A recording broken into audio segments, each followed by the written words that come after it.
तो नमस्ते प्रणाम स्वागत बरुआ सबके राइटर केपी राज के चैनल पर। और सब बताइए आप सब कैसन बानी।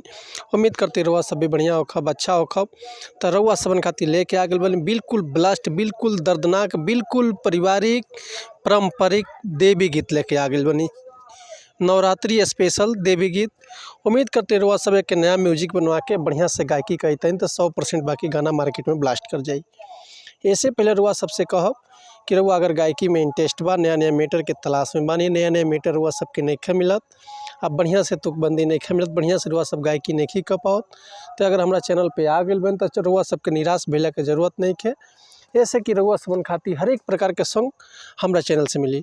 भोजपुरी होखे चाहे हिंदी होखे चाहे रुआ कोनो भी ट्रैक पर कोनो भी सॉन्ग लिखवा सकिले। भोजपुरी में लव सॉन्ग ऑर्केस्ट्रा सॉन्ग बेवफाई सॉन्ग पूर्वी निर्गुण रंगदारी जातिवाद सॉन्ग चाहे जिला के ऊपर चाहे वो अपना मनपसंद के कोनो भी सॉन्ग लिखवा सकिले वो बिल्कुल उचित चार्ज पे। तो अगर वो हमारा चैनल पे आ गए बन तो चैनल के लाइक करी सब्सक्राइब करी बेल आइकन प्रेस कर दी ताकि कोनो वीडियो अपलोड कर दे सबसे पहले नोटिफिकेशन रुआ सबन के मिले।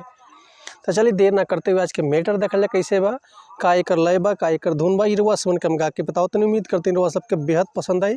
तो चलिए देखिए गाना कैसे बा।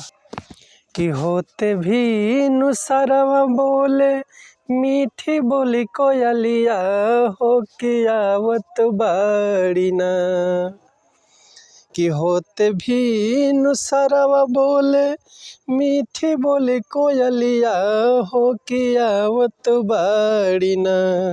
कि मैया चढ़ी के घरवा डोलिया हो कि आवत बाड़ी ना। कि बनी के कहरवा बघवा करेला ठिठोलिया हो कि आवत बाड़ी ना हो कि आवत बाड़ी ना। मैया चढ़ी के घरवा डोलिया हो कि आवत बाड़ी ना। एक बार और वह सब मुखड़ा सुन ली। कि होते भी नुसरवा बोले मीठी बोली कोयलिया हो कि आवत बाड़ी ना। कि मैया चढ़ी के घरवा डोलिया हो कि आवत बाड़ी ना। बनी के कहरवा बघवा करेला ठिठोलिया हो कि आवत बाड़ी ना। कि मैया चढ़ी के घरवा डोलिया हो कि आवत बाड़ी ना। तो उम्मीद करते मीटर वो सबके बेहद पसंद आयल है। अगर ये गाना अगर वो फुल लिखवाल चाहते हैं तो डिस्क्रिप्शन में हमारा कॉन्टैक्ट नंबर बा व्हाट्सअप नंबर बा कॉल कर सकिले व्हाट्सअप कर सकिले रुआ के बिल्कुल उसी चार्ज पे फुल गाना मिल जाए। ऐसे पहले रुआ सबसे कहब कि अगर हमारे गाँव में कोनो मिस्टेक भेल तो भी क्षमा चाहतनी।